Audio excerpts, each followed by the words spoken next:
Ja, jaz prihajam z podjetja Blue Group. Smo majhno early stage podjetje, ki se ukvarja z digitalizacijo logopedije.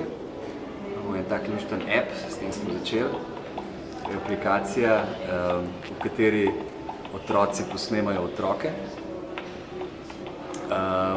Zato da potem, poglej se noter. Vidiš? Vidim, ja, Si postala podvodna raziskovalka, ker si oponašala ribo.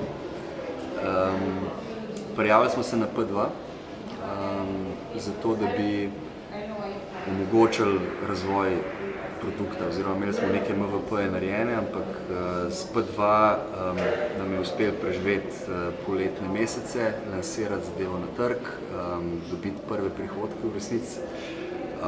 In ja, zdaj pa smo pred neko odločitvijo, kako naprej. Imamo neke prve prihodke, imamo prve pogovore z investitorji.